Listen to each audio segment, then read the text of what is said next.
Welcome to So You Think That Was Good, Do You? A podcast where we take a look back at the films from your childhood and question the absurdity of their universes. My name is Evan, and this week I'm not only joined again by Pantile brackets Johnny, but also our good friend Harry, who insisted on being introduced as Harry and nothing else. Now, there's a special reason this week that we've got Harry on, because we've watched Babe 1995, and we needed someone with Harry's niche farming knowledge to provide critique on the different methods and the way that animals are treated during the movie, so we can really rely on that crutch for an otherwise plotless movie. How are we doing, boys? Yeah, not bad, mate. Thanks for having me. I might be lacking in the farming knowledge. You've built me up quite high there. But got more farming knowledge than I do. Harry, you literally grew up on a farm. Not a pig farm or a sheep farm, though, which is kind of what this film revolves around. So You did have a sheep, though, didn't you? I had a pet sheep, good old Aussie. He was a good boy. Dead now, though. Dead now, thank you. Evan's Welsh, so he presumably knows more about sheep than anyone.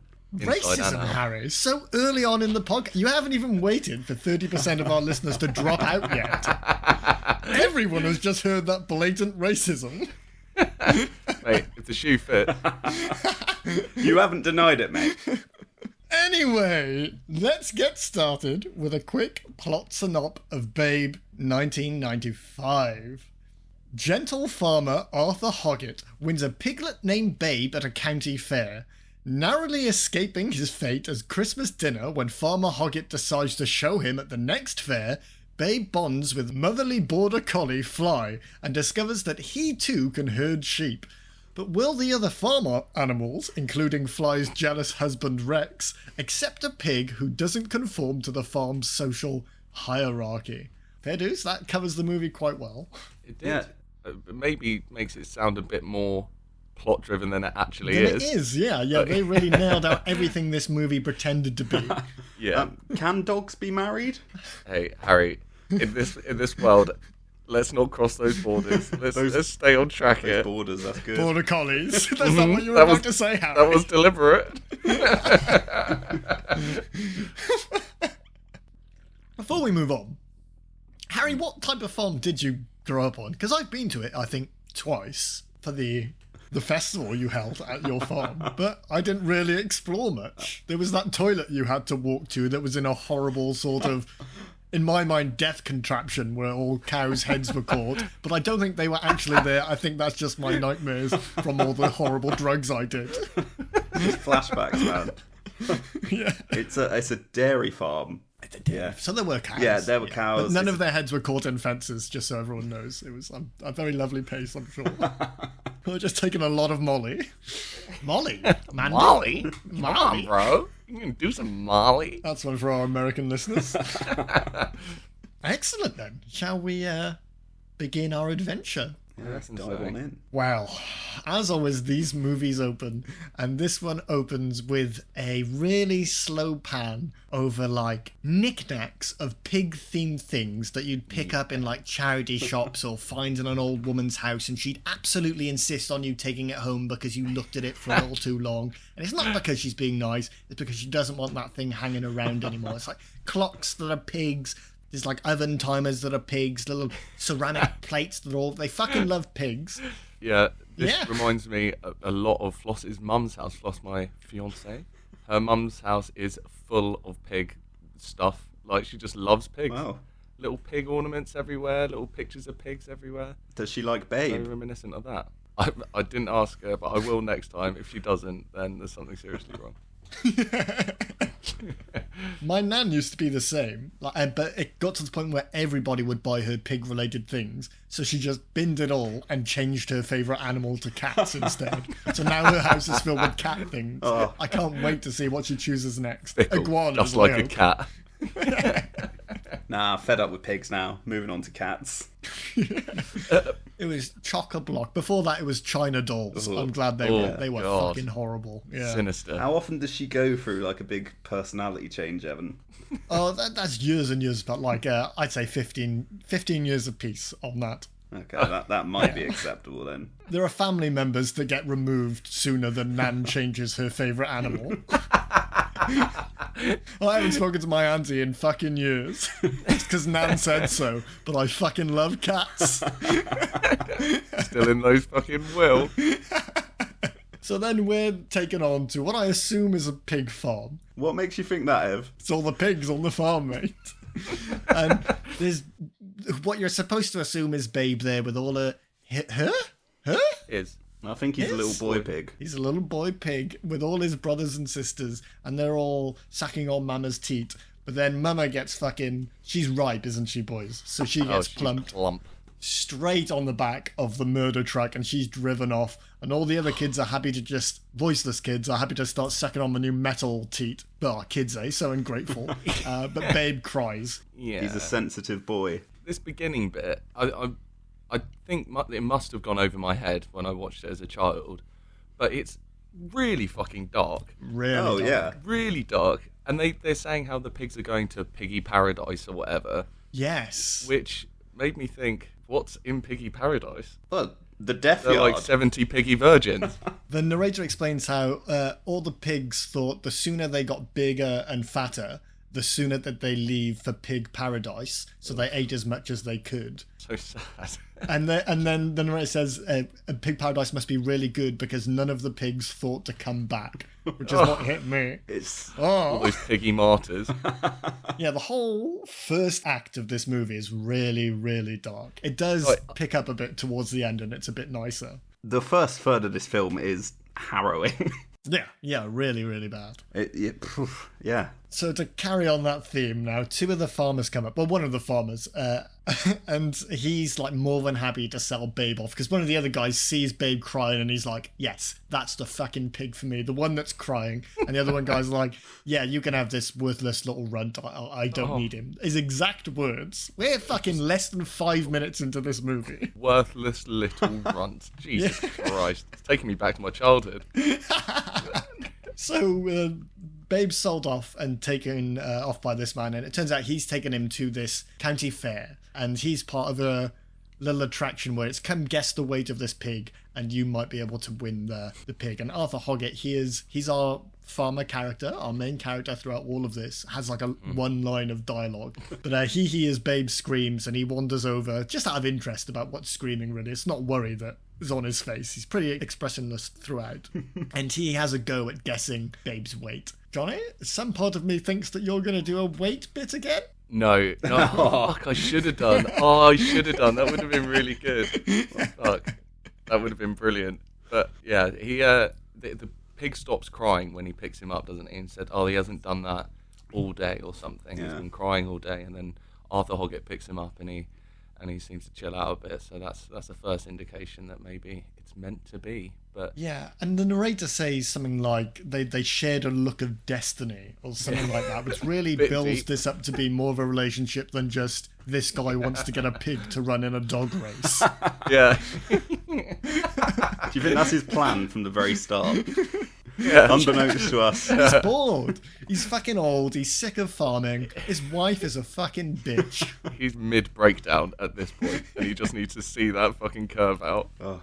So he picks up Babe, or pig as he's calling it. He guesses the weight. He picks it up. He says that's going to be 16 pounds 5 ounces. Halfway through saying this, Babe does a piss on his shoes and evidently pisses out 3 ounces of urine because he changes his mind. He says, no, make that 16 pounds 2 ounces. That's a little pig. How is 3 ounces of urine coming out of that tiny pig? I have no idea what an ounce is. I don't either. That might be a lot or a little. But how does he have any fluid left in him after he's been crying for fucking 20 hours straight? Those little piggy tears must be adding up. He's got a fucking camelback on to stay hydrated. Did you see the person he went up after? Yes, I made a note of this. It's the most stereotypical chef you could imagine. He's wearing full chef whites and a chef's hat. I was like, does this man just wear this thing all the time? He's clearly not at work. When we pan out to a wide shot of the fair, there are no food stands. This is just a man who has one outfit. He's taken the afternoon off work. He's gone down to weigh a pig, and didn't think to take off his full chef whites. He was really looking forward to getting some of that sweet, sweet pork, though, I bet. Yeah.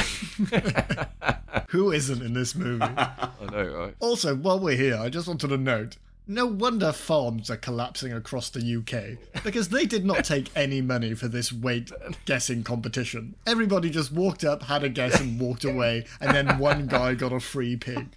That's true, actually. It would be like a competition where you would pay a quid or whatever. Yeah. Well, he does say, do you want to guess the weight of the pig? It's for a good cause. So Farmer Hoggett is just stealing a pig from charity, essentially.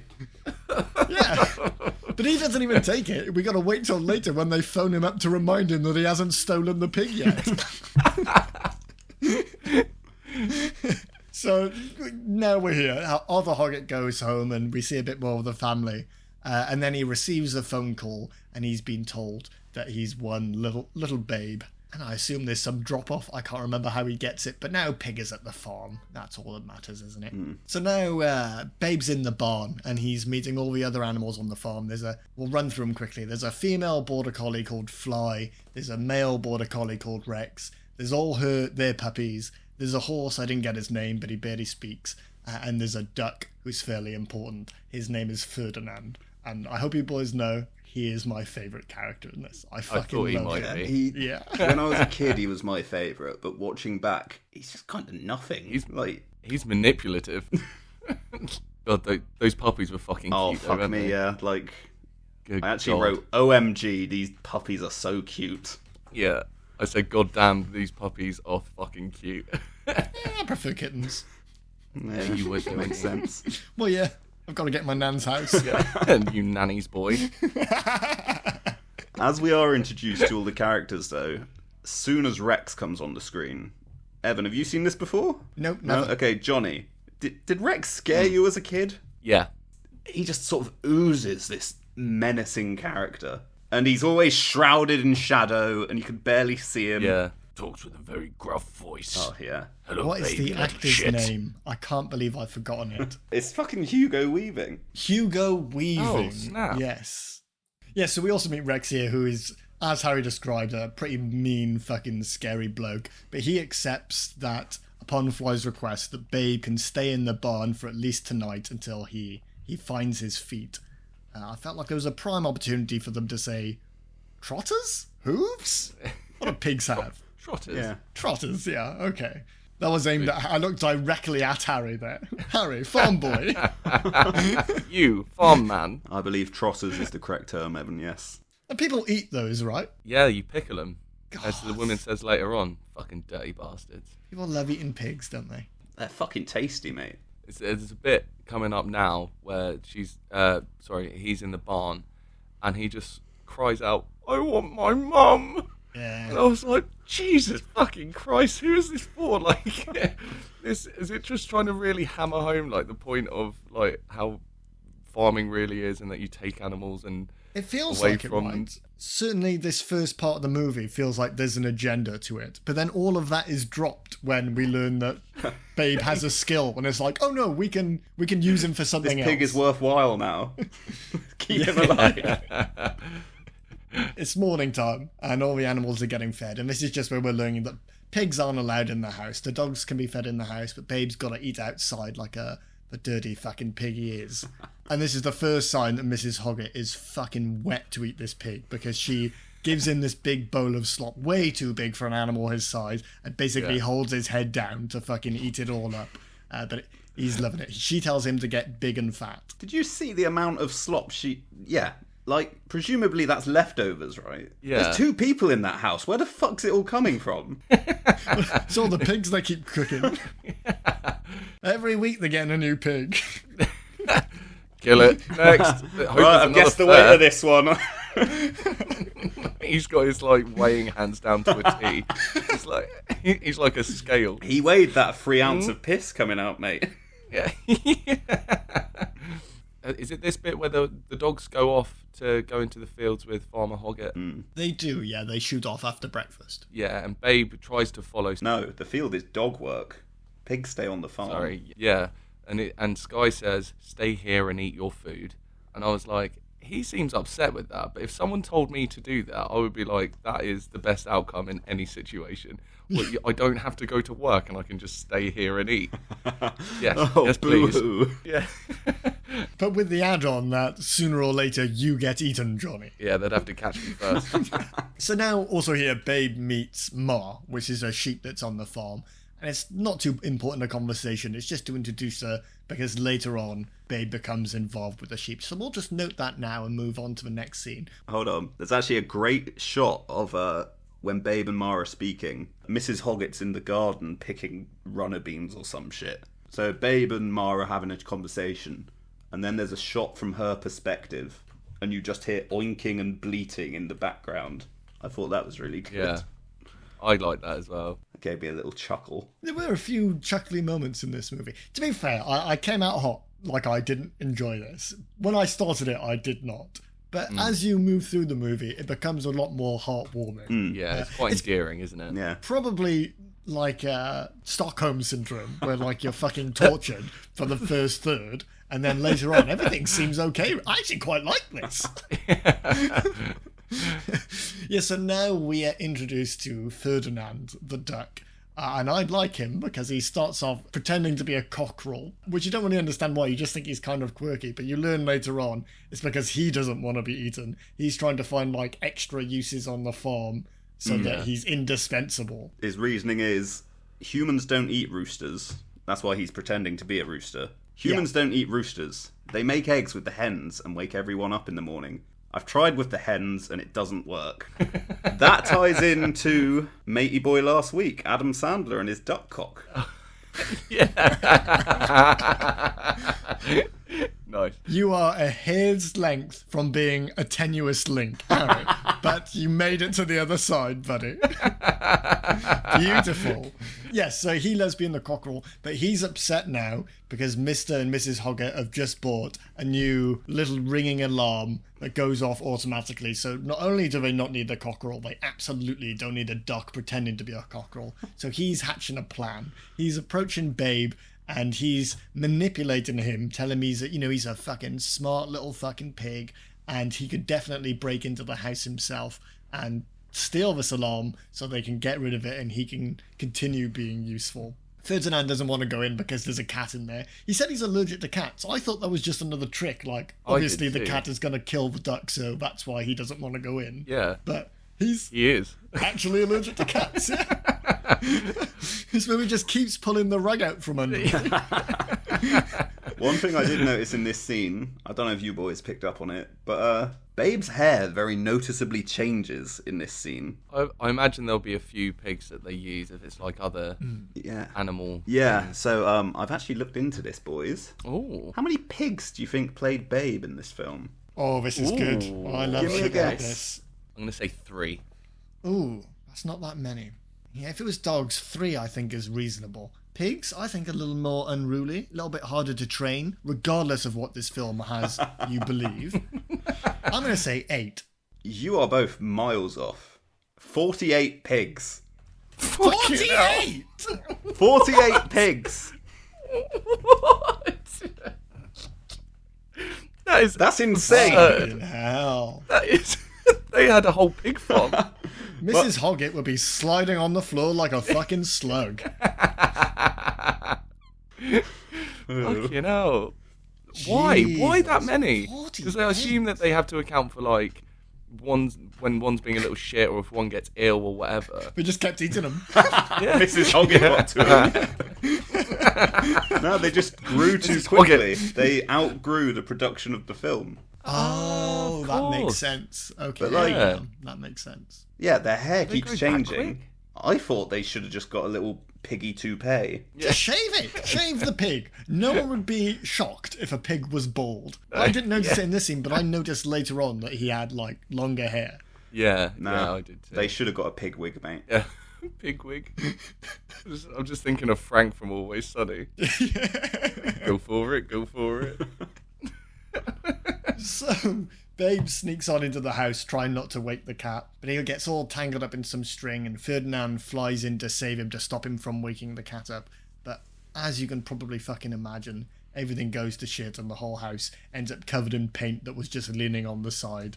As a cat owner, and as a lover of cats, I hope you're listening, man, you don't leave things on the table that can be knocked off with a cat. It's rule fucking 1, let alone fucking paint. They relish in knocking shit off as well.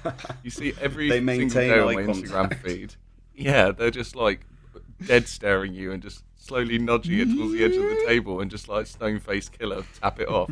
If there's like an unpainted thing surrounded by paint, oh yeah, you getting painty, boy. That's gone.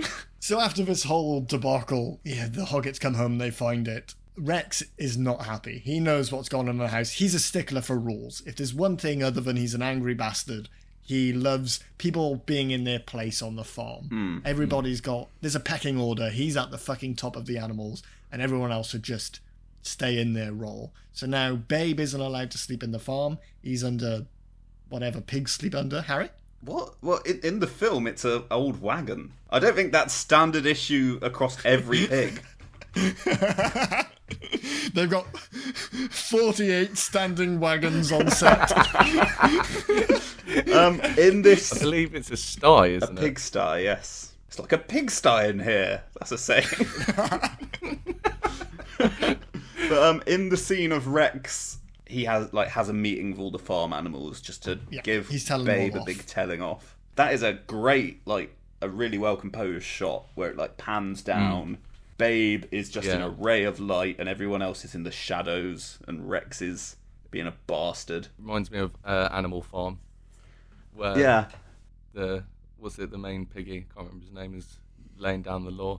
Also looks like a bit of a NATO meeting. We bring everyone from every section, from every country. We've got the lamb delegates in here. The horses stood in the corner. Do we ostracise this pig? See, on the same vein, I thought Star Wars Galactic Senate meeting. So, pretty much the same, isn't it? Yeah, as this pig's getting told off, the actual actor is shaking. I don't know if you could tell. Poor little piglet number 10 is shivering. Aww. That's probably how they got through the first blanket. 15. They've got a massive fucking fridge open behind him. You're allowed out for 10 minutes while we shoot this scene. Back in the fridge. We don't want you getting too right.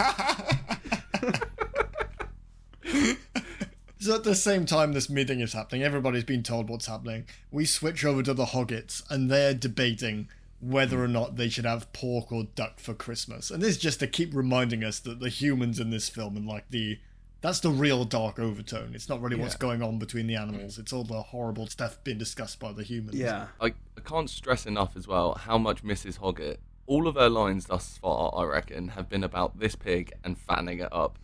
If you want pork so much, go to the fucking shop. Don't become weirdly obsessed with fattening this pig up so that you can kill it and eat it for Christmas. It's weird. There's a Tesco's probably around the corner. Just go and get some lovely pork chops. Well, I don't know much about pigs, having not been raised on a pig farm, but this pig never looks big enough in this movie to butcher.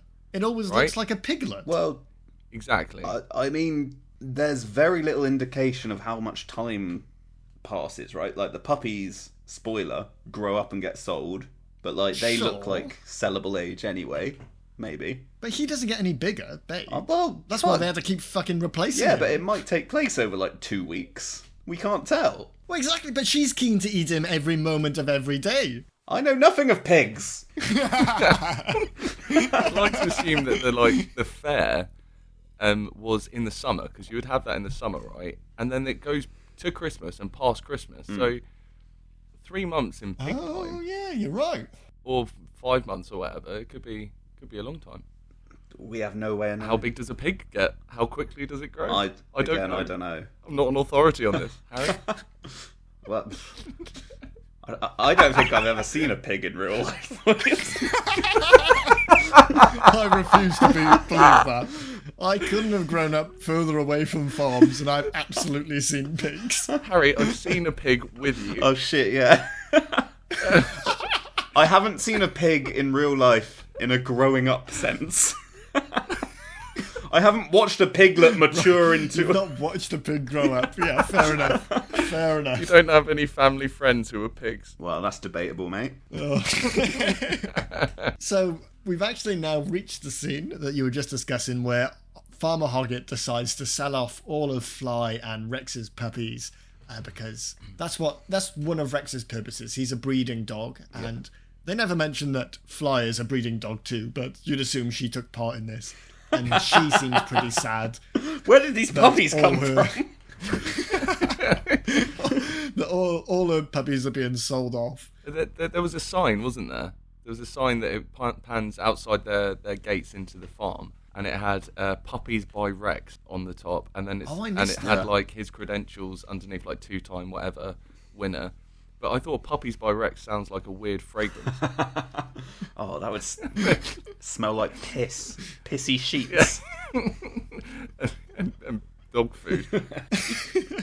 Fly doesn't need to be sad for too long because Babe immediately comes running over, spotting that something has opened up for him, and he asks Fly whether or not he can call her mum. And, you know, being in the fucking state she's in, just having lost 8 kids, she's like, yeah, thanks, please do call me mum. Another bit of manipulation in this film, isn't it? Yeah. He learned from the best. Ferdinand. So this is now where the Hoggetts, like the extended family, come for Christmas. And we just get so many scenes that are human-centric. And they're all fucking horrible. Yeah. The nieces and nephews are disgusting, snotty little things that are like screaming in the animals' faces and leering over them in the shots. It's like Matilda type stuff with the eating of the cake, those close-up shots that make you feel kind of sick. They're all obsessing over which fucking animal to eat. Weird. I did have a look, Ev. So neither of these 2 children had giant teeth. Is this truly a 90s movie? It must have been shot in the 80s. It's all the pork, mate. It grinds down your teeth eventually. It's too sweet. Worn down my teeth on pork. Pork is the Haribo of the meat. Also, there's a bit where Babe just inexplicably starts singing Jingle Bells. Yeah, which was really cute. Who taught this pig Jingle Bells, and why is it singing? But did you see how good the lip sync was on that? Yeah, really good. It's all pretty good throughout the movie, to be fair. You can tell sometimes that they're puppets, but most of the time, it looks pretty damn good for a 1995 movie. I'm almost certain that's a real pig just sort of having a seizure. That's number 16, Dan. Yeah. Well, come on, we've got 36 more to get through. From the pig singing Jingle Bells, we're led to believe that someone has either taught this pig to sing or given it like a lyrics sheet of Jingle Bells, which then implies that it can read. So how smart is this pig? Well, it can understand humans, which we can accept animals can understand each other. Fair enough. That's enough of a leap that I can make. But then it's another giant leap that it can understand Farmer Hoggett. But then the singing is a whole nother thing. Because, where did it learn Jingle? This is its first Christmas. Yeah. And, as the way this movie's going, last Christmas. Well, no, boys, I disagree. Like, as a farm growing up person... Jingle Bells was massive, wasn't it? Yeah, as someone who grew up on a farm, I could not tell you the amount of times I've walked through a pig shed singing Jingle Bells. It's how you wake up in the morning. You feed them to Jingle Bells, you put them to bed to Jingle Bells. They all oink But along. not your own. Yeah. Because we all know you didn't grow up on a pig farm, so you were walking through neighbours' farms, singing Jingle Bells, throwing cyanide into pig feed. I've never met a pig. I'm lying. Not a live pig. Well, Mrs. Hoggett feels much the same way, because now she thinks that Babe has been fed enough and she gives him a good old measure. And this is particularly sinister because while she's measuring his stomach after turning him onto his back, he's like laughing and giggling, thinking she's tickling him, when really she's quite disappointed that he's not grown enough to eat in the time that they've had him. Why would you even measure him? Surely you could see if he's big enough to eat. Yeah. That's a good point, because I go to Asda and I look at the pre-cooked chickens sometimes and I think, yeah, that's big enough for the amount of people I'm feeding. I don't walk in with my tape measure. What do you mean this is extra large and tasty? When I go to Aldi on my lunch break, I'll get my little tape measure around a sandwich. I go, I think that's big enough. That'll do. Maybe there's some sort of rule, like, you know how when you're fishing, you have to throw back the little ones. Maybe there's a pig rule like that. Sorry, they have to be 14 inches long. And then you throw it back into the pigsty. Under the cart with you. If I had to take a guess, based on my zero experience in this field, it would be so you don't cut any organs when you're butchering the pig. That would make sense. Is that what you do with people, Evan? Well, just babies. Yeah, you wait for them to cut How long does it take for a baby to get to size? I don't know, they're born pretty big, mate. Enough for a meal, surely. That's so fucking horrible. I don't even think I could finish a baby. That's at least a family of 4 size baby. I've seen extra large chickens smaller. Okay, now I've got to leave this in. That's really annoying. Oh, God. Oh, fuck. As we said, it's Christmas Day. Well, they're down for Christmas, right? Yeah. Yes. As a kid, because this film was filmed in Australia. Don't know where it's set, because they all have crazy accents, like, some of them are American. Yeah. I was going to say this, because it looks like England, because of the dry stone walling, but everyone's got American accents. Apart from Miriam Margolyes. Yeah. No, I thought, I couldn't tell it was her. I don't know. To be fair, I thought she was the sheep, so you could be right. Apart from the sheep. Yeah, I have no idea where this is set. I was so confused as a kid because they're like, oh, it's Christmas. They've got a Christmas tree up in the farmyard. It's a fucking summer day. It's a lovely bloody day. Yeah. What the hell is going on? Which makes me think it must have been. But if it's set in Australia, have Australian accents. But an Australian Christmas is summer. So, yeah. Fuck me, I don't know. But yeah, I made a note of that later on because I was looking at, I think it's when What's-Her-Face is getting on the bus to go off to some convention. And I was looking at the scenery. I was like, this looks like England, but no one here is English. So while the family is around, there's a bunch of chat around the table. None of it's important. They've bought them a fax machine. They're like refusing to have any new technology on the farm. The son, or like the son-in-law, they both call them mum and dad, which I don't know if they're both their children and they're their kids, if it's a whole incest thing. They are farmers. Or if they just both come separately. Yeah, I don't know what the fuck is going on. But they're basically refusing to innovate on the farm in any way, and the son's like, oh, margins and profits. And blah, blah, blah. He's one of those cunts, you know? Give it a rest. It's fucking Christmas. I know. That's your fucking dad. Leave him alone. Also, I hope Farmer Hoggett's not paying his son/son-in-law for his accountancy skills. Did you hear what he says? All buzzwords to me. Yeah. Worse than that. He says, these accounts are a real worry. Every month your expenditure is greater than your income. That is the most base level fucking accountancy. I could give better advice. I keep spending more than I earn. What's going wrong? Thank God we got this pig for free, eh? It's going to turn the farm around. There's a whole column with pigs in, the biggest number in that spreadsheet. Well, he doesn't have a spreadsheet, mate. He doesn't even have a fax machine. No. Oh, yeah, they have to explain that. It's like Fax Machine sponsored this movie because the children, they're fucking really promoting them. Big you can fax. send letters over the telephone. Over the telephone. Which even telephones are almost obsolete.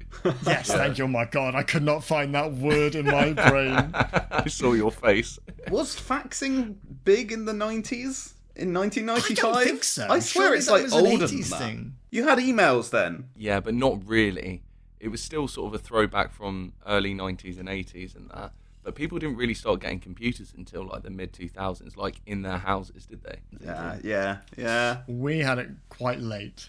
Yeah, I think our first family computer was probably around like 2002.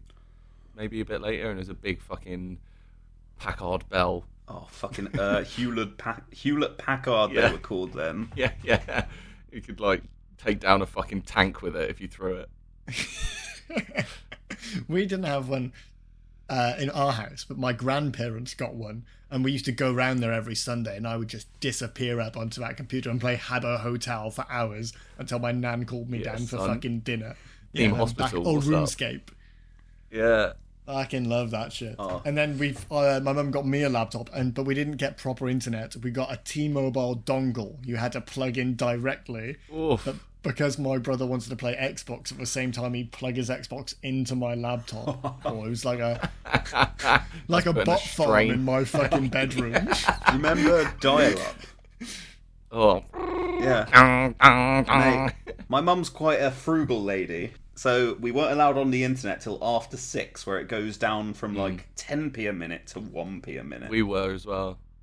Yeah, we had Like, the you'd same sit thing. by the clock looking at it. It's like, right, 6 o'clock. Go. Go on free Flash games. Yeah. Do you remember when you first got what was it? What was it that they called internet after it was dial-up? Broadband. Broadband. What's the That's what it's current called, that. era of internet called? A fibre, actually, Harry. Oh. Fuck, is it But, different? but I remember getting that, and previously, if I was using the internet, whenever my mum got a phone call, it would just turn off the internet because it was all using the same fucking phone line. Yeah. This is boring. God, I hope everyone listening is as old as us. Yeah. If not, we're in the swamps. All our friends will love that, so that's okay. Anyway, Arthur isn't paying attention to any of this fucking internet talk. He's staring out at the pig. It was Fax Talk, Evan.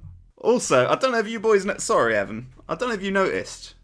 It might have just been the copy I was watching. But at this point in the film, the dub was fucking awful. Like, especially on the sun. Yeah, it fades in and out in like different shots. Sometimes when like Mrs. Hoggett was talking, it was clearly not her talking in the scene. Oh, yeah. And then they're just dubbing it over the top of it. It was very weird. I don't know, maybe they think because we're watching the animatronics and puppets and stuff, and that's a bit off, Yeah. they think, they'll accept it on the humans as well. That's fine. And it's a kids' film. They're probably like, fuck it, they won't notice. Kids are fucking stupid. Harry, I have to apologise. The fax scene is a little bit later on. I thought it was here because this is where I must be Mrs. Hoggett just chatting in his fucking ear again, but he's not paying attention, and he says they shouldn't eat the pig because he doesn't want to miss out on next year's best hog prize, which is the reason he wants to keep him around. This is separated by a few scenes from the facts, the big facts talk scene. Sponsored by and Big it's where it's Facts. revealed that instead of eating the pig, they eat a duck for Christmas, and we all have a little bit of worry that it might be Ferdinand, but it's just Rosanna the duck. We've not even heard her voice, so who gives a fuck She had about such her? a lovely sensibility about it, though. This scene is fucking morbid. They're all stood in the window. Yes, so morbid. Watching them eat this duck, who has a name. Is their friend? Yeah, and fucking Ferdinand's just there, watching them devour his friend. Sorry, boy, if one of you was getting eaten, I would be out of there. Yeah, I don't know if I could watch you be eaten. Probably wouldn't watch. If I wasn't invited to eat you, I wouldn't watch. It's hard not to if you're putting it in your mouth. Did you notice, by the way, there was a cow watching it? Because there's always a cow looking through a window. It's clearly a cow, a lady cow. It's got a bloke's voice. Yeah. Who made this fucking film? Amateurs. They don't know nothing about cows, do they? Well, Ferdinand has had enough. He doesn't want to be the next duck on the table, and he decides to leave the farm. And Babe does him a favour. He opens the gate. Ferdinand sits on there, and the gate closes and slings him off. I don't know why he didn't just fly from the ground, since he is a fucking bird. But, hey, it was a fun little scene. That's a cool fucking gate, right? It opens itself. It's like got gears and stuff and a pulley system. He puts that on later, doesn't he? Because it opens too fast. And then there's a scene where he puts all the gears and stuff on it, and then it opens slowly. Oh. Because he's annoyed about the gate like swinging open too. Is that what... I didn't pick up on that. Yeah, this alluded to there being like a whole nother maybe 20 minutes of this movie where he was also an inventor. Because Yeah. you feel like there should be more to him. And that kind of Wallace and Gromit type stuff. Yeah. Gromit, rather, would like really fit in well with this movie and give him a bit more character other than just, this is a guy who thinks a pig is really fucking good. Yeah. Well, don't we all? I fucking love these pigs. I do love that fucking pig. Well, with the gate open, Babe absolutely cannot resist having a little bit of a wander, even against Rex's orders. And he wanders over to the sheep field because he can hear a little bit of screaming. And he happens to find that 2 random countrymen are just stealing sheep, just ramming them in the back of a big old lorry. Ramming them. Not lorry. It's like a little van. It's a small vehicle. It's bigger than a van. It's not a lorry, though, is it? It's between a lorry and a van. It's not a lorry. A truck? As the authority on this, that's a van. It's a van, there we go. I got the car guy and the farm guy, not the pig guy, sorry. I've got the farm guy and the pig. How fucking dare you? Well, this is where Babe really demonstrates his value because he makes a bunch of noise and gets everyone on the farm, the dogs and Farmer Hoggett, over to the field to save the remaining sheep essentially. Well, it's a Christmas Day rustling. Yeah. Well, they know everyone's going to be eating that sweet, sweet goose. In the country, it's not truly Christmas until someone's flock's stolen. It goes back to nativity times, right? I think those were shepherds. They were there trying to flog some stolen lambs.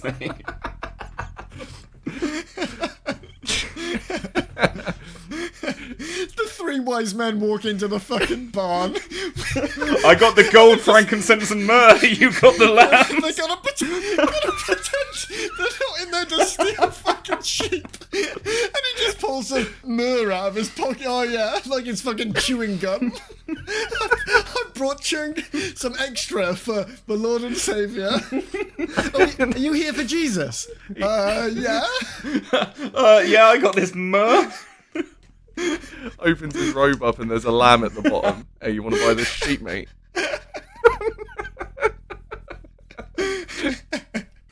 Well, they managed to save the remaining sheep, and then he does that extra work on the other fence, but that never really comes back.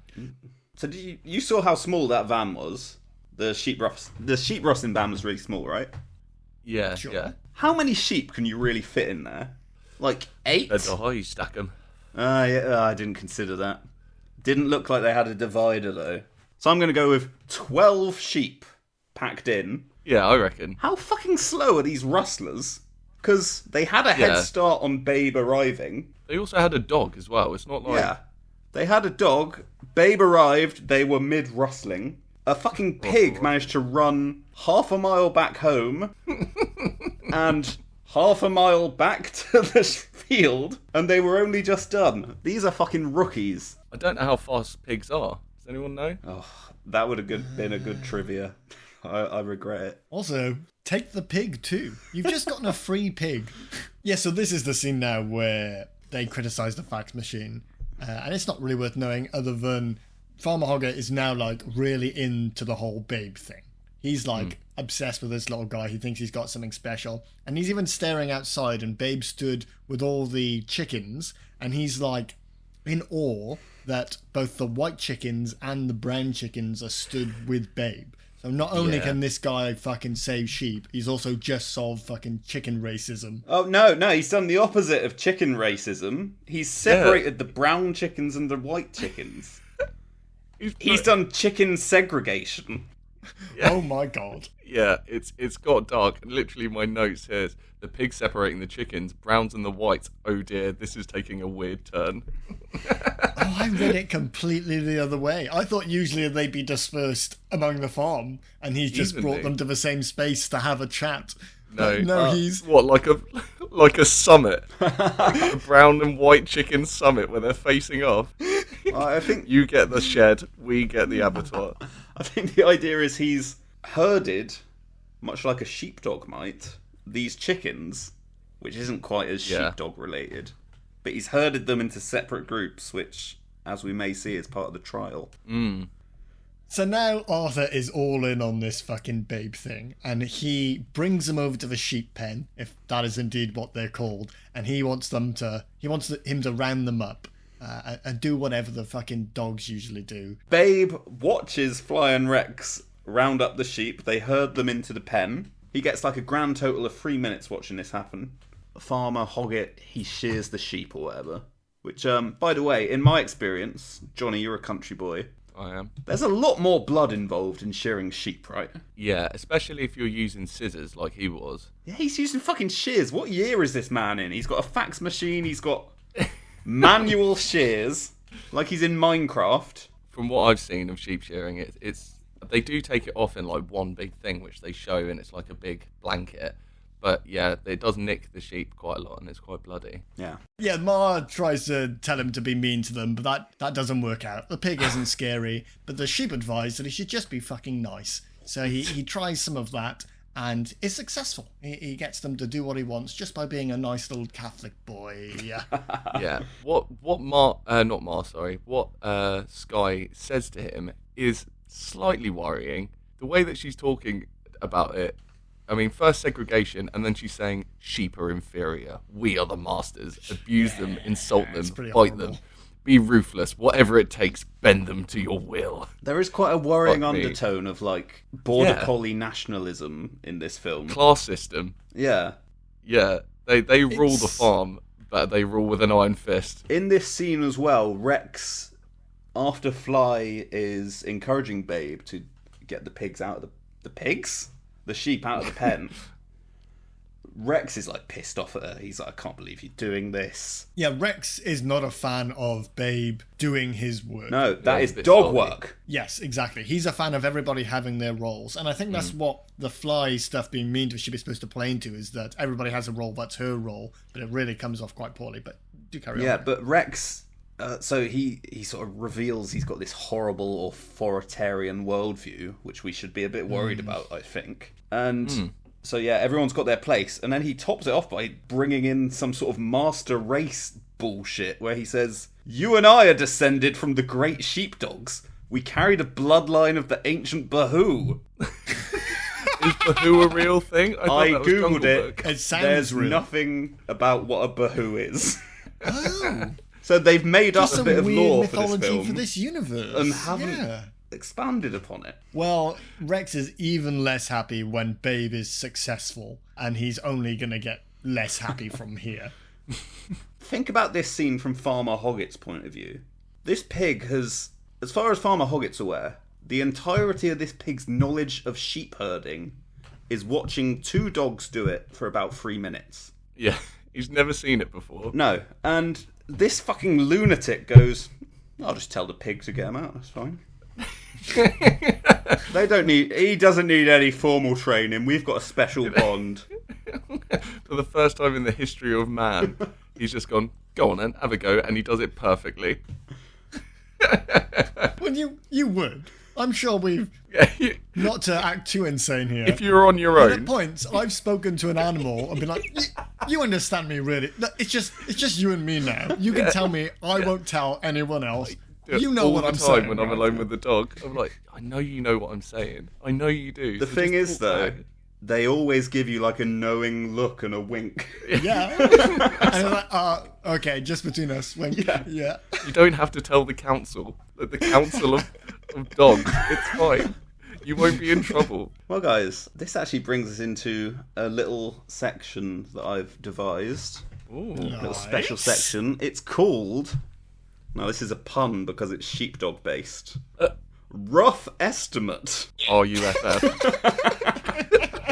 Very good. So, go on, boys. Give me a rough estimate. How long does it take to train a sheepdog? How much time has Farmer Hoggett scrimped out on? I reckon it's at least 6 months, right? Because what you see them do is fucking impressive. Like they know lefts and rights, they know forward and back, they really know their shit. So I reckon at least 6 months. To be fair, I don't think I knew that until I was about 6. Evan? 6 months is a good guess. I think it's less time than you'd think it is, but I would have said 8 months. Well, you're both wrong. It's actually 3 minutes. They just have to watch one example of it, like Babe did. No, actually, it's right down the middle of both your answers. 7 months. That's the average time. Oh, nice. Oh, okay. So there's some... because it is very, very impressive I love watching him do little it. bits like that. Yeah. I don't know. Did you watch Clarkson's Farm? Yes. There's a bit in that where the guy with the sheepdog or the lady comes to the farm and does it, and it is super impressive. Yeah, they're no more than they're letting on. That's all I'm saying. My grandpa was a sheep farmer, and he had packs of dogs, like 7 or 8 at a time. But he never got them professionally trained.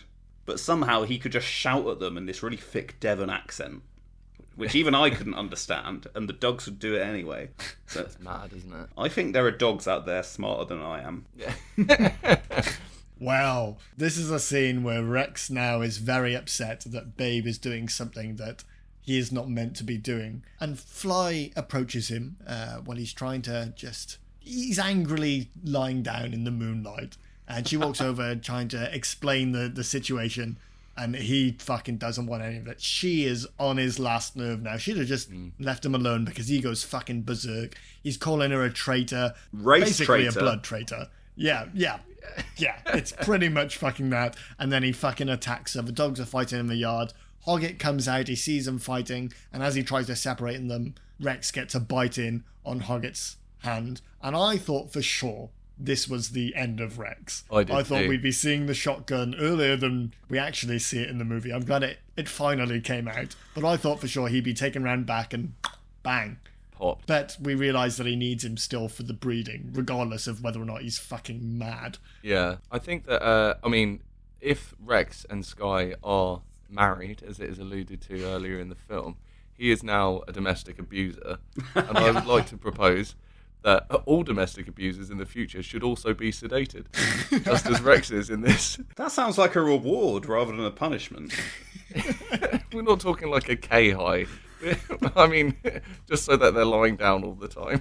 Yeah, even better. Yeah. I don't have to go to The work. alternative was, the vet said I could chop his knackers off, and obviously Farmer Hoggett didn't want that because he's a breeding dog.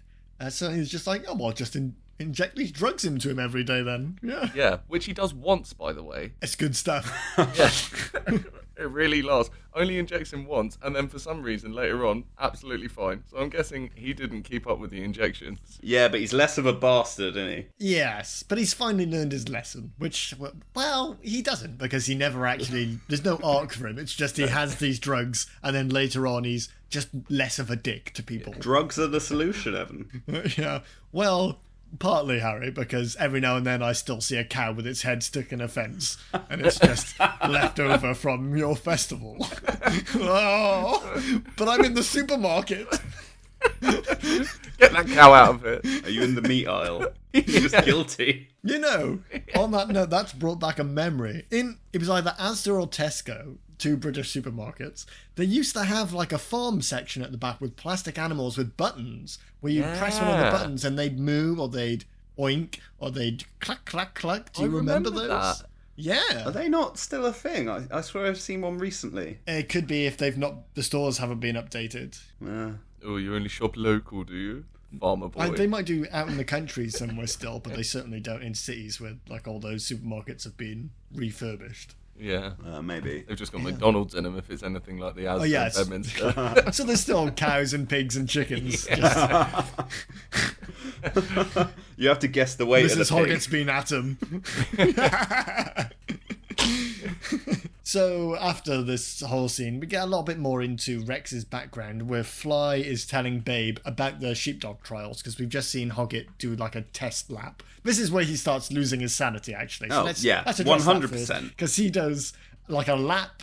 He does the actual lap of the sheepdog trials just in his own farm, whilst Babe and Fly are just sat on a hill. He's assuming they're watching him and understanding what's going on. And then he closes the gate and he's like, get it? Well, Evan, I think you're forgetting he has a special mind bond with this pig, as the narrator said right a look at the of start. destiny. Yeah. Like twins. Yeah. And then They don't address that at all. Fly just has this random other story about sheep trials, which is like, oh yeah, Rex was in the sheep trials before. He was really good and he was going to be sick. But then on his actual trial, there was a horrific flood. And the sheep he was leading were so dumb that they got caught on a hill, stuck in the mud, and then they drowned. It rained so much. It does look like a basin of sorts. Basin's not quite the right word. Hell? It's like a...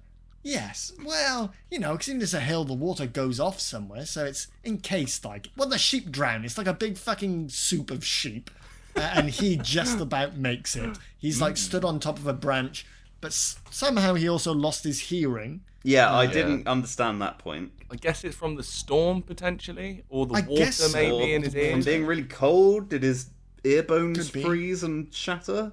I think it's only so we feel a bit sad for him because he just did all that horrible stuff. So it's like, he just didn't hear them, guys. He didn't hear all the things they were saying about it. He's deaf. But also, one thing I did notice, he mentions his hearing loss once later, which we'll probably get to. At no point does anyone talk to him and he goes, what? Yeah. No, he when he's talking to a sheep later, he says, can you speak up? I can't really hear. Yeah, that's He the didn't one act like time. he couldn't hear. He was just acting like a dick. He was like, fuck these sheep. Can he say that again, Fuck please? these inferior I wasn't beings. listening. I was thinking about how much I hated you. Rex says sheep are too afraid and too stupid is why he doesn't like them, which also playing into the master race thing that's going on. And we pretend like Fly is any better, but she thinks the same thing. She's just less aggressive about it. Yeah. She's not helping. She's a motherly figure who's also horrible. It's at this point where Mrs. Hoggett Migus? notices that Arthur is just... He's losing it. He's out there with the pig running round, trying to teach him how to do this. Assuming seeing the same 3 minutes of training that we're watching. And thinking, he's not right anymore. The pig's already had its 3 minutes of training, though. It's good to go. It's just overkill at this point. Yeah. He's just training the other 43 in case this one gets too big. Or too cold.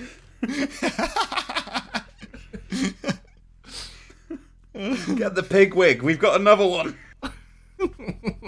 We're now back over at the sheep field because there are wild dogs running around. I was confused at first because I thought it was just the dogs from the farm. Yeah. There's actually a scene before this. So, Babe actually wakes up early one morning, and he's so into being a sheep pig now. He wakes up early, he goes up to Fly, he says, Mum, can we start work early today? And rightfully, she says, fuck off, Babe. No one wants to start work early. Welcome to the real world, you prick. But the little Jobsworth that he is, he thinks, I've got a cunning plan here. He goes over to the rooster, and he says to the rooster, how do you feel about waking everyone up a bit early so I can get off to work? And rightfully so, the rooster tells him where to go. Did you notice this? I laughed out loud at this scene. Not this scene, this shot, sorry. So he's in the chicken hutch? Coop, yeah. He's in the chicken coop. And the rooster shouts at him, and he sounds like a Jawa. And as he's... I missed that. As he's reversing out of the coop, the pig falls off of the walkway up. Yeah. And I was like, that's brilliant, because they couldn't have scripted that. It's just that piglet number 24 was clumsy as fuck. It fell off the ramp, and then they had to add the voice to it afterwards just to make it look like it made sense. Johnny, they added all the voices afterwards, Frank. Wait, what? Hang on, are you telling me, Evan, are you telling me that these animals weren't talking to each other? Not just the animals, they added the voices to the humans later, as we've already discussed. This movie was mimed, and then everybody came back It was originally shot in the 20s as a silent film. This was shot British people in Britain, and then Americans came in to voice everybody. In the original cut, there were just black screens with the dialogue on The frame, yeah. Oh boy, I can't wait to be a sheep pig. Well, yes, now there are some wild dogs over on the sheep field, And Babe has heard this. He's a fully trained sheep pig now, and he fucking runs on over there, and he goes into full fucking combat mode. I really enjoyed this movie. This is where I was really enjoying the movie. Knotted up. He just fucking goes full pelt and whacks that little Jack Russell into fucking next week, and then the two other fucking dogs just like, nope, not for me, and they fuck off. Are you telling me that 3 dogs can take down a piglet? One pig? You're telling me 2 men can't take one pig, Johnny? This pig's ego is huge at this point. It's got big old swingers on him, I'll give him that. There's a great shot, actually, as the dogs run to their escape from this tiny piglet. Yeah. The big dog jumps over the top of the fence.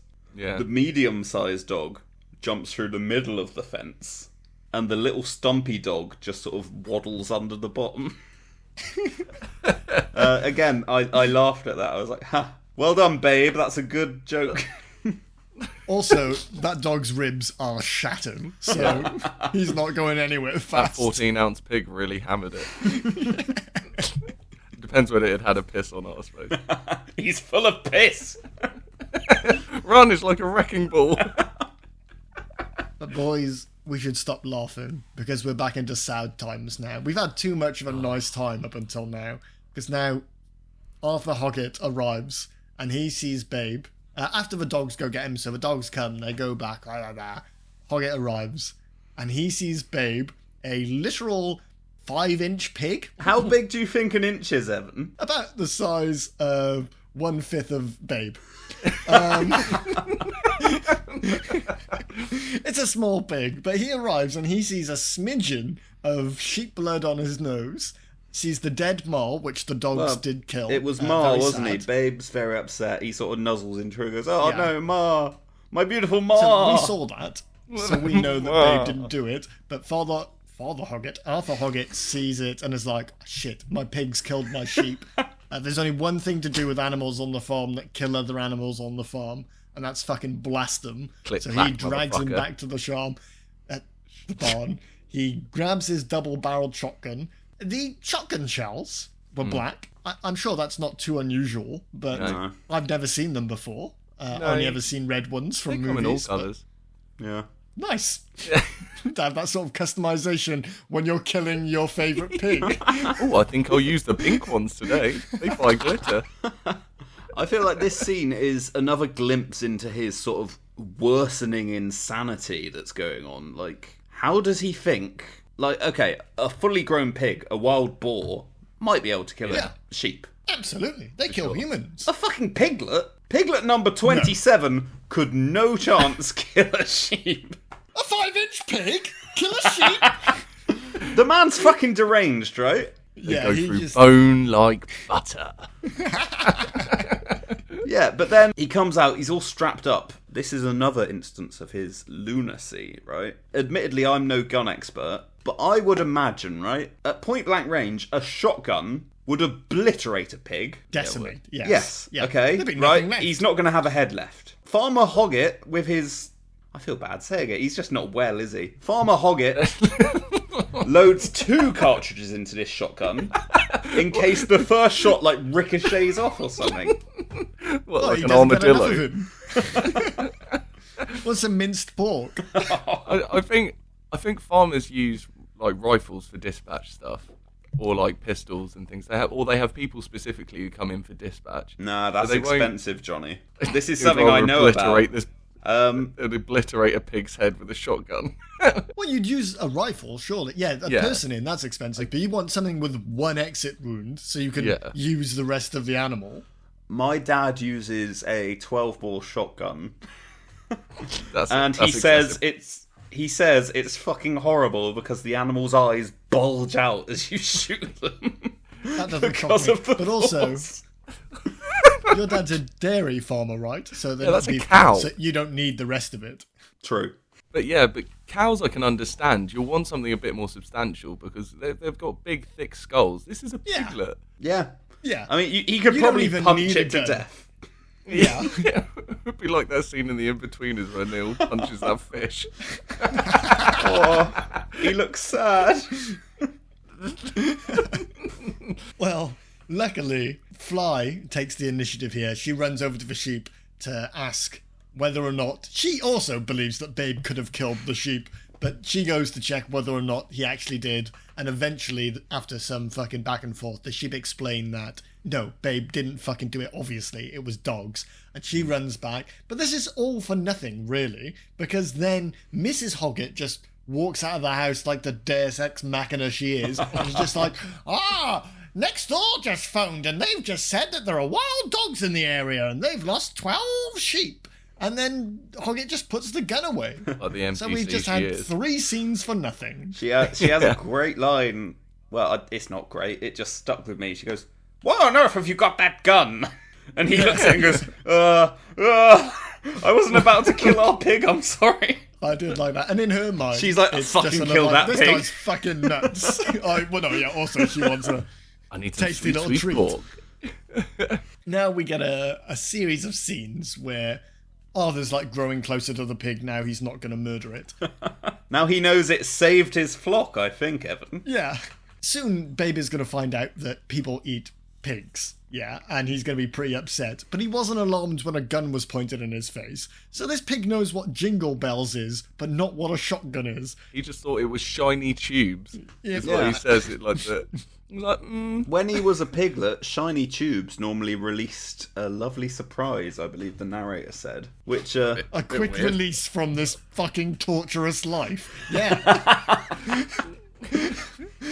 That's the future, the dystopian future we're all headed to. Look up at the shiny tubes, everyone.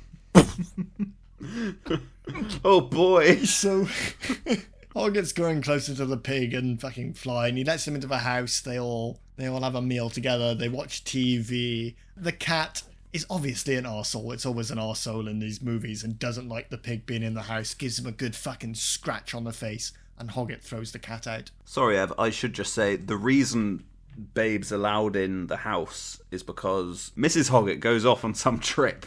So Yes. Farmer Hoggett knows the pig's finally safe in the house. I can let him in. She's been sharpening her butchering knives for weeks. We'll get some bacon, we'll get some sides of pork. No, you get a holiday. Go on, fuck off. Go off to your women's institute. Go on. And the power suspiciously goes out whilst they're watching TV. Although I do think it was a storm. I don't think in my head the cat cut the power, but now I realise that's I ridiculous. thought that as Mission well. That's like the Impossible. impression I got. Yeah. Later on, before the sheepdog race, there are actual people up in the power pole fixing it as if like lightning struck it or something. And there was a storm of some kind. Yeah. So maybe the cat didn't climb all the way up that pole and cut the wires, but hey, maybe it did. I'd like to see that movie. The cat at this point hadn't said anything throughout the whole film, right? Yeah, we don't know So it can speak. I thought that every animal in this universe could talk except for cats for some fucking reason. And it says, the old adage, beware the cat that holds a grudge. Have you ever heard that?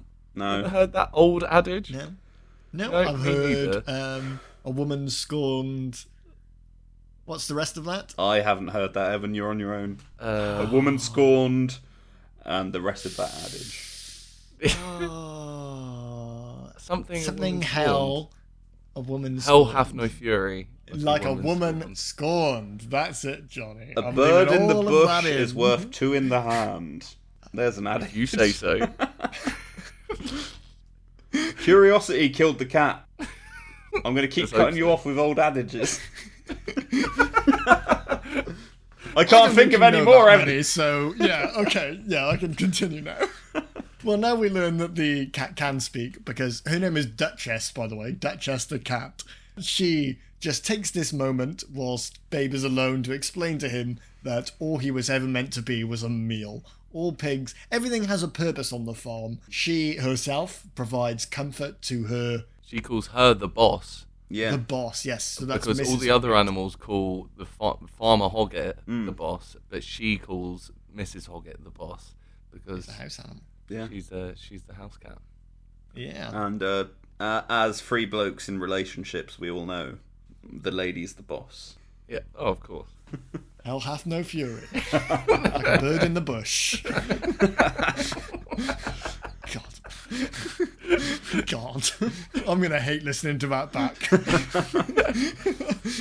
But it's at this point, yeah, that Babe basically fucking shits himself and he's like, right, I'll go get the fuck out of here.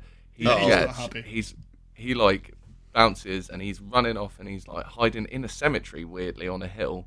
Was it a cemetery? But, yeah, there was gravestones around. It was weird. I didn't realise that, but you fucking would, I think it's right? 30 to 40. Yeah, he thinks he's off to get eaten now. I mean, he doesn't realise that he's like surpassed usual pig standards. Imagine the fucking realisation that you've been brought up by a human for an indeterminate amount of time, and then you realise a cat tells you, hang the fuck on, your entire family has been eaten by humans.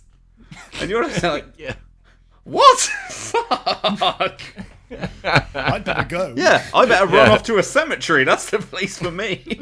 I'm heading there anyway. I'll cut out the middleman. You might as well stay, Babe. There's a bit where Sky's looking for Babe at this point. I don't know if you guys have seen Hot Rod.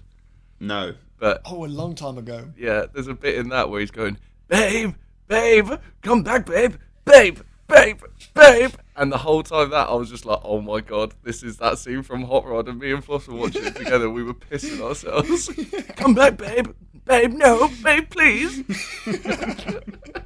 Well, eventually they find Babe, both the dogs and Farmer Hoggett, and they bring them back to the house. Babe is fucked. Yeah, the vets come to see him. He's got a cold, he's not eating, he's not drinking.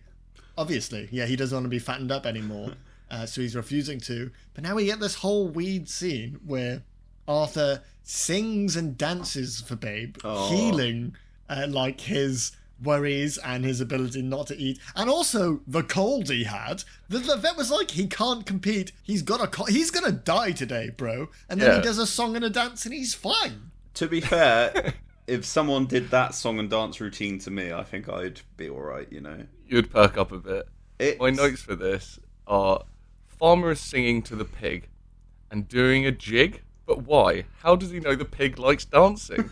Is it like a rain dance for I won't eat you? Do all pigs like dancing? The pig was danced into eating again. Yeah, my notes were very similar actually. Although I did note at the climax of his dance, he does a jump in the air. Did you guys notice this? Yeah, like a He West End sounds like Voldemort. Oh, I missed that. He sort of goes, "No!" Come Harry to Potter die. is dead. The pig that lived. And as he does do his dance, he finishes. He does his Voldemort cry. He lands on the floor. He looks a little pleased with himself. Like, yeah, I pulled off those sick moves. You all saw. And he turns around. His entire barnyard of animals are watching him. Watching, yeah. How embarrassing would that be? He's got to, like, work with those animals for the rest of his life, probably. He doesn't know that they all talk to each other as well. He'll be the laughing stock of that farm. He thinks they do, but everyone thinks he's mad for it. I like to think while he's doing that dance that he has like this past that he never talks about, where he was in West End Productions, and then he made enough money that he moved to the country, bought a farm, and now that was his just little release from his days in his 20s while he was in Cats. But his wife doesn't know about it. Yeah. She'll think I'm even crazier than the pig thing. Yeah. He's a salt of the earth man. No, he wore leotards for 30 years. I'll tell you what, though, I did really like the song he sang. That brought back a lot of memories for me. So on the walk into work this morning, I actually looked it up, and there's an official release. It's called, I can't remember what it's called, but it's the Babe official soundtrack. If I Had Words, it's called. There you go. But the official release is a really shit, like, UB40 reggae version of it. Ugh. I do not recommend. Jesus. Yeah. That's weird. That whole time period of music's very odd. It's like, why did Sting sing like that? Why can't he just Roxanne. sing like Lil Uzi Vert? Am I right? Yeah. Sting, he's no Post Malone, is he? Well, the song and dance has fully healed Babe, and they're now ready to make it to the sheepdog trials. And him and Fly and Rex and obviously Arthur all head over there. And Babe tries to get a head start by speaking to these sheep. But we note that they're different sheep from a different flock because these are sheep with black faces, which are my favourite kind of sheep, by the way, when they've got the white ones. Ozzy had a black face. Oh, that's sick. My boy. R.I.P. Just before that, though, R.I.P. Ozzy. Did you pick up the name of the show? No. Okay, little Easter egg here. It was the National Grand Challenge Sheepdog Trials in the Dick King show... No, not the Dick King Showgrounds. That's a different film. But King a different Dick. kind of hog. Could still be called Babe. Right, it was the King Smith Showground. Ah, for Dick King Smith, the author. Who wrote the book. Yeah. Oh, there we go. Anyway, we're at the National Grand Challenge Sheepdog Trials in the King Smith Showground in the heart of sheep country. So it's finally revealed where it's set. It's in sheep country. Could be anyway. Wales. Don't agree. There are 4 times as many sheep in England as there are in Wales. It's But England's a lot bigger, though. yeah. And worse. Oh yeah. Oh, yeah, we're all in agreement there. Damn it! Well, the sheep they're ignoring Babe. They don't want to speak to this little pig, so this poses a problem because Babe's whole thing is convincing these sheep via word of mouth to do the things he wants rather than, biting them and stuff. So Fly tries to run off and get some help, and she bumps into Rex, and he has a plan of his own. He's a good guy now because we know he can't hear. He's had some dropped lovely all that sedatives. Stuff about, blood traitors and stuff. Yeah, and the drugs helped. And he's like, I've got this. I'm going to run off now. You leave this with me. Don't worry about my track record or everything I've ever said. Leave this one with me. And at the same time, we see Mrs. Hoggett away on her little convention trip, and she's with like all her hoity-toity friends, and she's realising what Arthur's doing. I did like her reaction. He's shitting it. I did like that scene because they're all in one hotel room, so it's like they're having pre-drinks. Yeah. They're all getting fucked up at all the convention. Come on, ladies, we've got to down this wine before we go out. Yeah. Well, I've got a box of wine. Let's pass the bladder around. Come on. And now we cut back to Rex, who is speaking to the sheep back at the farm. He's made it all the way home. How far is that journey, do we reckon? It can't be long. It went by car. She said it was the next farm over. Ah. Oh, okay. Okay. I think so, something like that. But that could still be 20 miles. I mean, if it was filmed in Australia, and if it is set there, where it's set's still a mystery. If it was set in Australia, that could be thousands of miles. That's a fucking quick horse. Horse? Could be all the way in fucking pig country. There's too many animals in there. How big is sheep country? It's a whole country. It's on the west coast. You gotta go through fucking passport control. You had to get on a boat. Well, Rex has reached the sheep, and he's now learning to be nice to them. Hugo Weaving is speaking to them nicely. He's not shouting at them, and they reveal that there is a password that all sheep use to convince any other flock to treat that flock nicely. Isn't that convenient? And they share the password with Rex. Did anyone memorise this? I didn't. I thought about it, but I was didn't going write it to, down. but I couldn't be asked to go back and write down every single bit.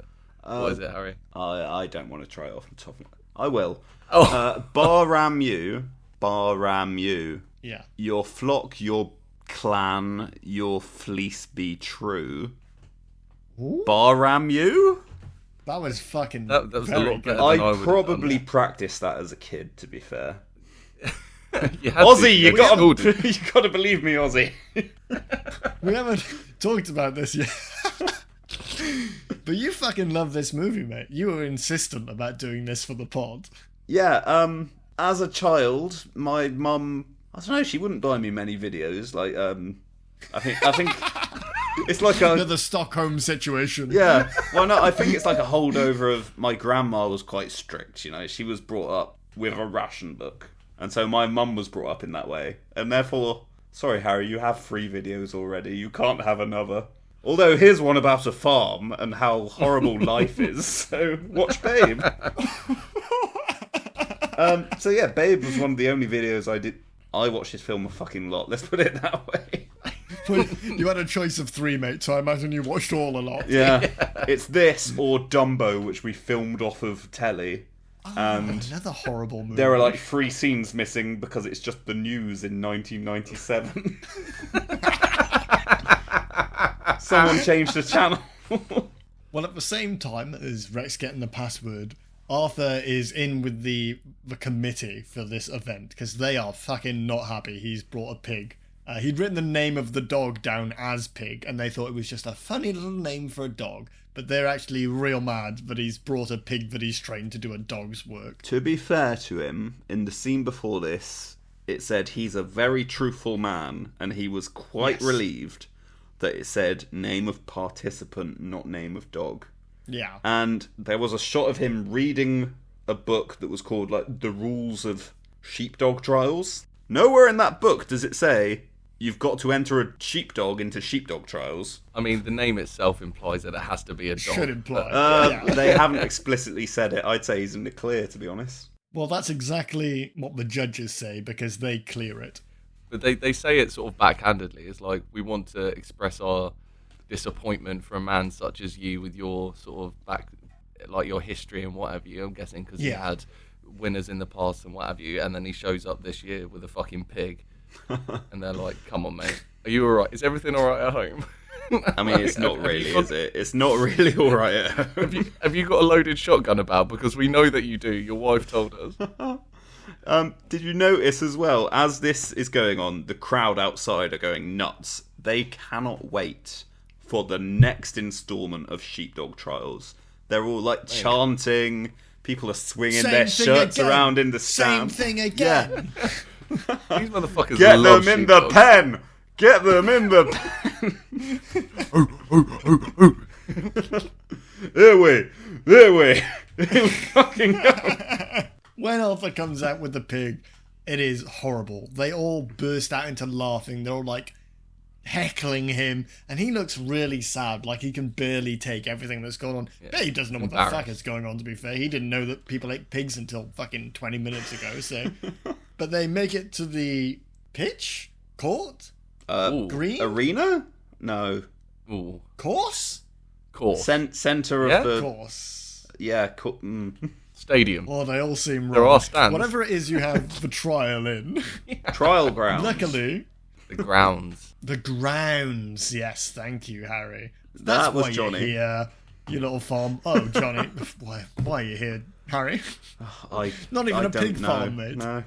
No, we're having a good time. Come on, we're almost at the end now, Harry. Thank fuck. Rex makes it to Babe on time to give him the password just as they're entering the... I've forgotten the word we just used. Ground. Ground.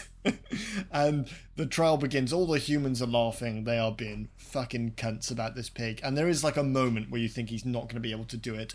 But Babe recites the password to the sheep. Which is, Evan? They comply. Bar-ram-you. Bar-ram-you. Juba-juba-juba-ju. Bar-ram-you. Perfect. Yeah, that's better than mine, so... Fucking dumb sheep.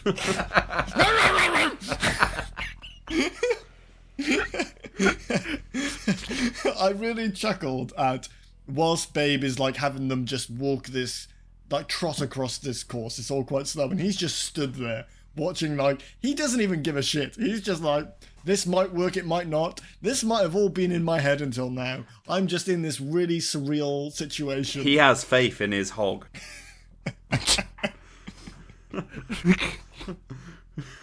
He shouldn't do, pumping out all those kids who want to fuck each other. His hog has failed him.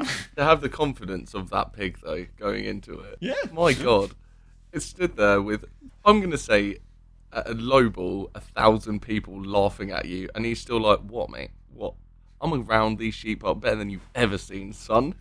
Jingle bells, jingle bells. I'm not sure if Babe's aware of the concept of being laughed at this point. It's...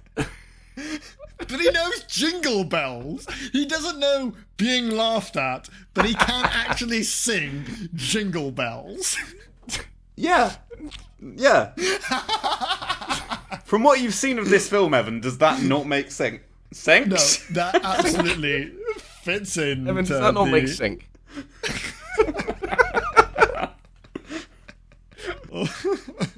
Well, he does everything he needs to do. He gets the 3 sheep with the collars out of the circle and then all of the sheep into the pen. Fucking Farmer Hoggett closes that pen like it's the best thing he's ever done in his life. This is the thing he's most proud of. And he lifts his head, he takes in all the cheers of the crowd. They've all fucking flipped now. They're all fucking loving this shit. Yeah.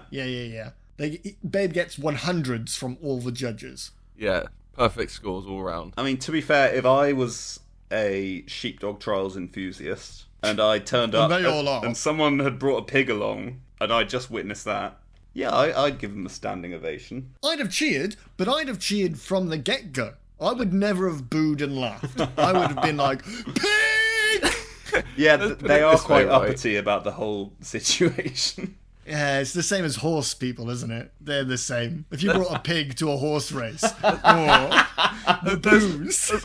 Let's put it this way. Imagine it's the World Cup final. They bring out a team of pigs. A pig. They're into injury time. It's England against fucking Croatia or whatever. That's not realistic, Johnny. Start again. And Gareth Southgate's like, right, we've got to bring on the super sub. And a pig walks out and fucking hammers in 3 goals. Imagine the pandemonium. This is the same concept as what's happening right now, in that is someone who is not bred, someone who's not even the right fucking like genus for this job, has now just gone in and absolutely aced it.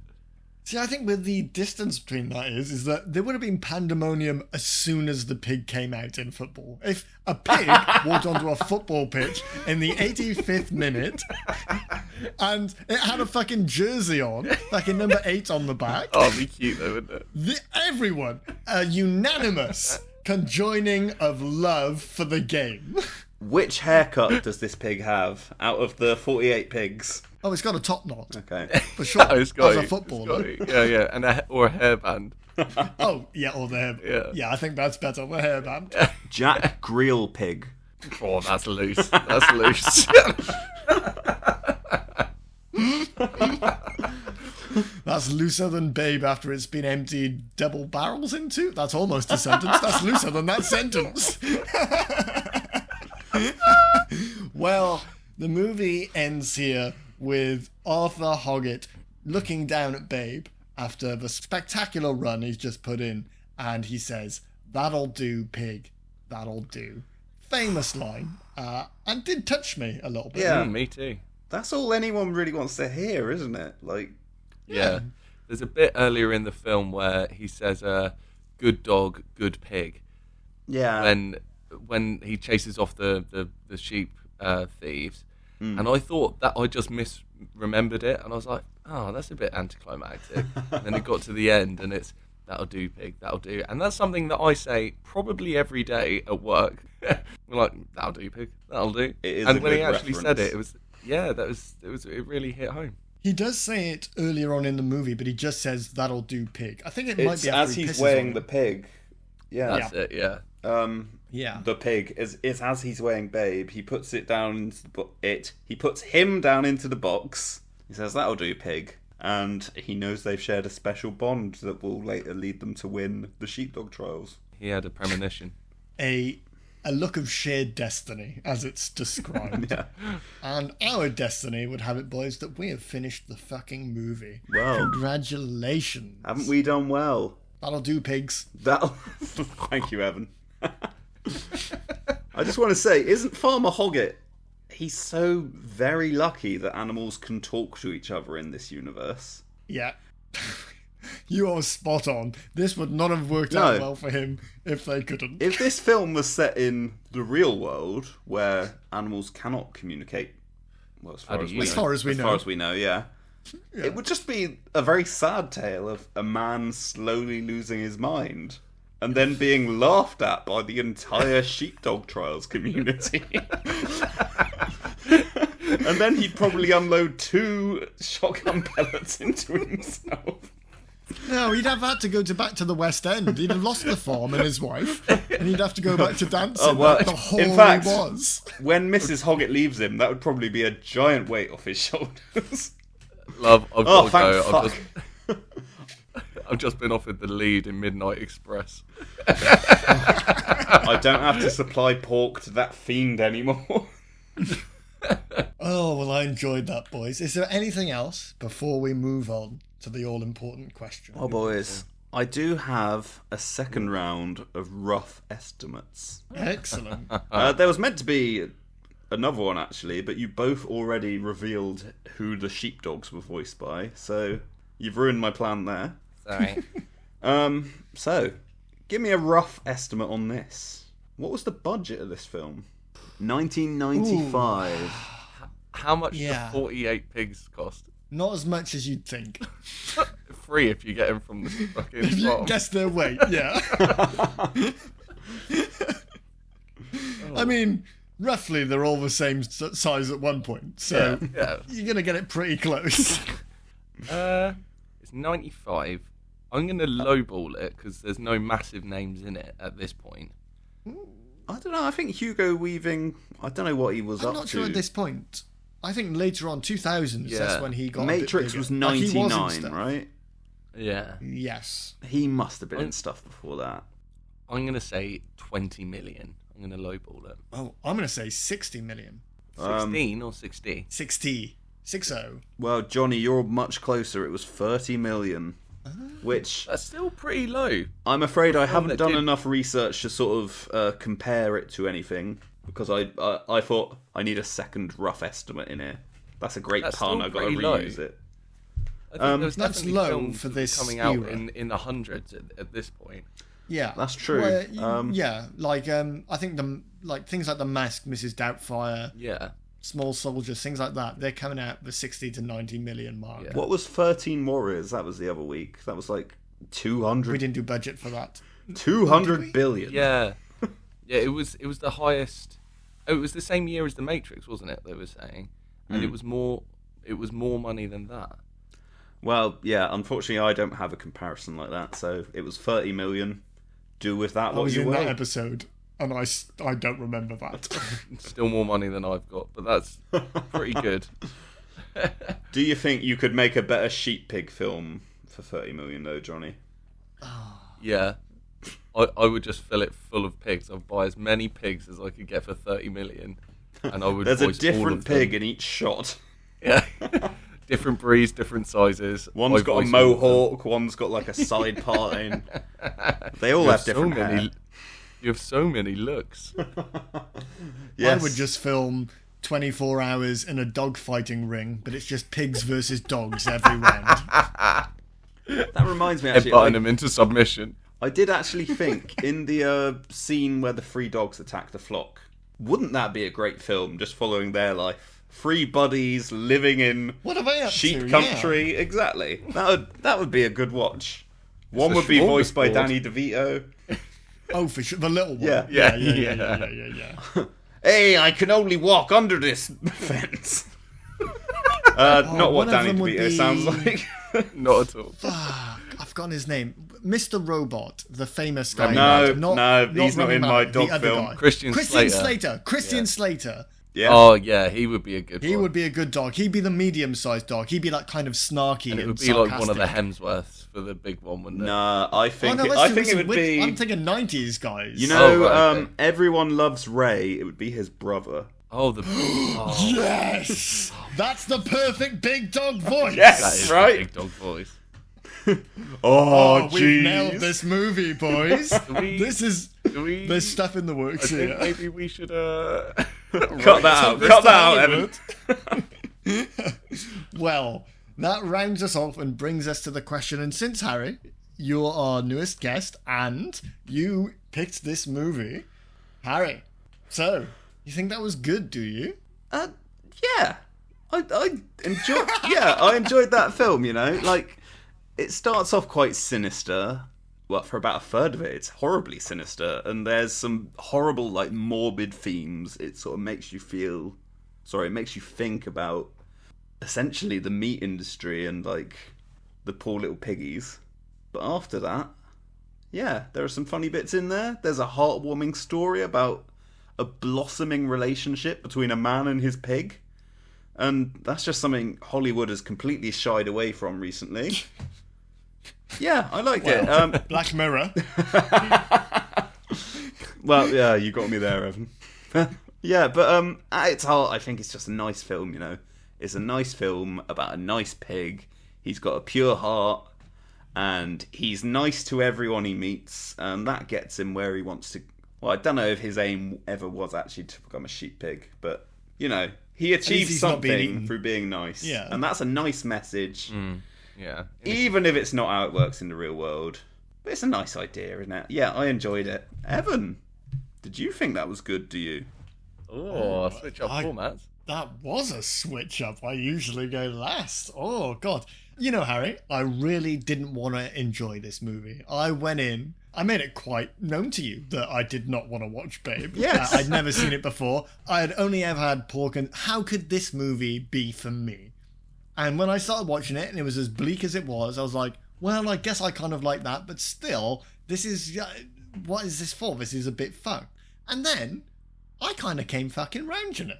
At the midpoint, it started getting a bit nicer, and I got a bit interested when the Farmer Hoggett started getting a bit insane, and all his niceness was paying off. I started to think, I'm quite enjoying this. I got a bit invested. And then at the end, when he was doing it all successfully, I was fucking rooting for Babe. Yeah, I was cheering when they were fucking booing. I think I stood up and applauded with everyone as, yeah, the sheep pig! As much as I don't want to say it, and I'm sure everyone has seen this movie, so I'm probably the last person to see it, I really fucking enjoyed this, and I would recommend it. Even as an adult, there is a lot you can get from this movie that you don't really see in other stuff. From the dark stuff at the beginning, to just like the weird stuff of Farmer Hoggett pointing a gun at a pig who obviously didn't kill that sheep. Better take 2 shots on this pig. Johnny. Well, like I said earlier, as a child, I think all the darkly sinister, horrible parts would have gone over my head anyway. And I think honestly, it was trying to play into the reality of farming and stuff, and that it's not a terrible thing for them to learn anyway. But there was this weird underlining like chorus of class war and race traitor shit, which was pretty fucking weird. There's some weird choices, namely the dancing farmer, his farmers can dance, family. mate. They got moves.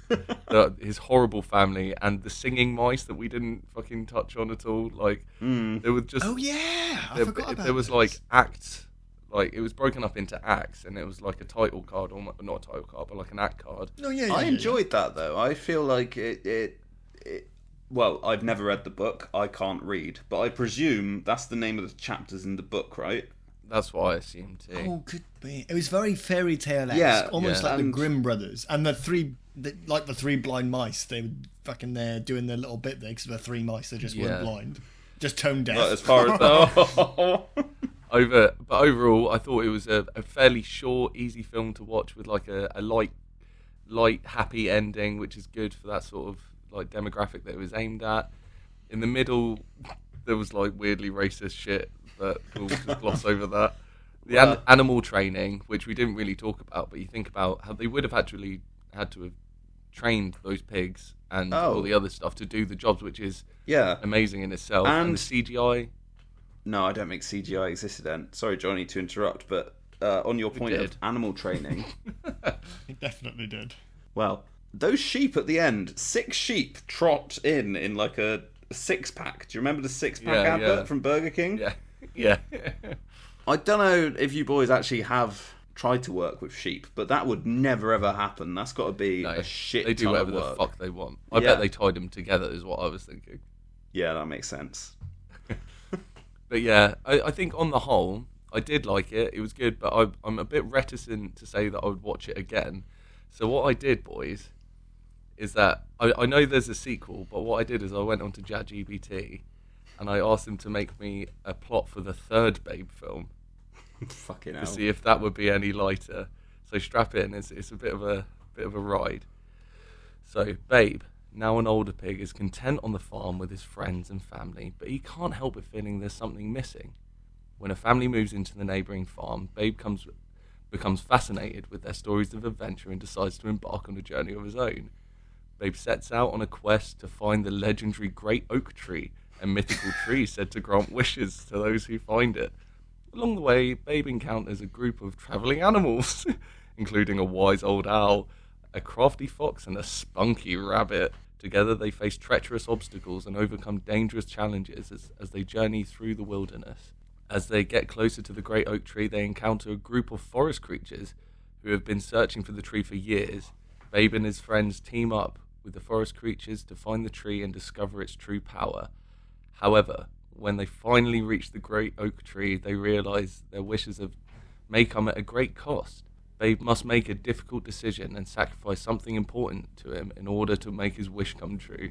In the end, Babe learns an important lesson about the true meaning of adventure and the importance of being content with what you have. He realises that the greatest adventure of all is the journey that you find within oneself, and that sometimes the greatest wishes are those that come from within. Oh, I really liked that. Is that not pretty fucking good?